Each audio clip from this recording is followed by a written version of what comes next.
নির্বাচন কমিশন নিয়ে নির্বাচন কমিশনের একটা সংস্কার প্রস্তাব এসেছে। নির্বাচন কমিশন সেই সংস্কার যে প্রস্তাবগুলো বাস্তবায়ন করতে যাচ্ছে, কিন্তু এই সময়ে বাংলাদেশের একটি দল কোর্টের মধ্য দিয়ে নির্বাচন কমিশনের ঘাড়ে বন্দুক রাখছে। তারা গুন্ডাতন্ত্র করছে সেখানে, অর্থাৎ ছোট ছোট যে দলগুলা রয়েছে সেই দলগুলাকে কয়েকটা সিটের লোভ দেখিয়ে বাংলাদেশের রাজনৈতিক যে বহুদলীয় গণতন্ত্র সেটাকে তারা হত্যা করার উদ্যোগ নিচ্ছে।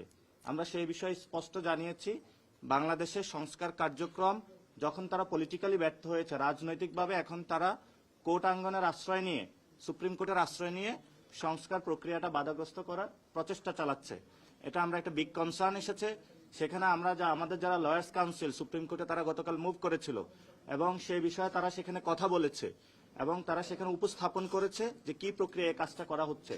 আমরা আজকে প্রধান নির্বাচন কমিশনারকে বলেছি যে কোর্ট পাড়া গুন্ডাতন্ত্র চলছে এবং সেখানে কোর্টের ঘাড়ে বন্দুক রেখে নির্বাচন কমিশনকে একটি বাধ্য করা ষড়যন্ত্র চলছে, যে ছোট ছোট যে পার্টিগুলো রয়েছে সেগুলোকে পকেটস্থ করা, বহুদলীয় যে গণতন্ত্র রয়েছে সেটাকে হত্যা করার। আমরা বাংলাদেশে গণতন্ত্র প্রক্রিয়াকে এগিয়ে নিতে চাই, বহুদলীয় গণতন্ত্রে আমরা সুস্পষ্ট করতে চাই এবং শত শত ফুল আমরা ফুটতে দিতে চাই। আমরা একটি ফুলকে চাই না, শত ফুল নিয়ে আমরা বসবাস করতে চাই সমাজে। এটা নিয়ে আজকে আমাদের বিস্তর কথাবার্তা হয়েছে। আরেকটি হলো যে গণভোটের মানুষ ওই যে যখন এটা পড়াকালীন সময়টা একটু বেশি যাচ্ছে এবং মক টেস্টে যেটা আমাদের এক্সপিরিয়েন্স এসেছে, যারা শিক্ষিত মানুষ তারা কিন্তু 4টা প্রশ্নই পড়তেছে এবং শেষে হা বা না তারা উত্তরে যাচ্ছে।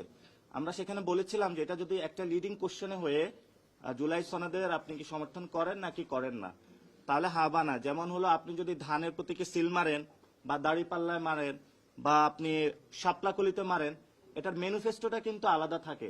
এখন আপনি যদি প্রতীকের সাথে অনেকগুলো ম্যানিফেস্টো যোগ করে দেন 31 দফা, তাহলে একটা ভোটার গিয়ে 31 দফা পড়বে, জাতীয় নাগরিক পার্টির ইশতেহার পড়বে, তারপরে কি ভোট দিবে?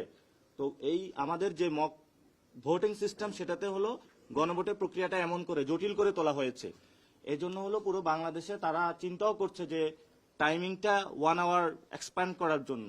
আমরা সেখানে বলেছিলাম যে আপনি যদি লিডিং কোশ্চেনে এটা দেন, জুলাই সনদে হা বা না বলুন, তাহলে এটা ইজি করার জন্য। এবং তারা বলেছে যে এটাতে সাংস্কৃতিক যে মন্ত্রণালয় রয়েছে তারা সেটাকে অনবোর্ড করতেছে এবং আমাদের যে তথ্য মন্ত্রণালয়। কিন্তু আমরা বলেছি যে আপনি 2টা মন্ত্রণালয় দিয়ে শুধু পারবেন না, জনগণকে এটার মধ্যে বড় আকারে অ্যাক্টিভ তাদের পার্টিসিপেশন লাগবে এবং সেই অ্যাক্টিভ পার্টিসিপেশনের জায়গায় আমরা সর্বোচ্চ সহযোগিতা করতে প্রস্তুত রয়েছি, যেহেতু একটা আমাদের নতুন একটি যুগে আমরা পদার্পণ করতে যাচ্ছি।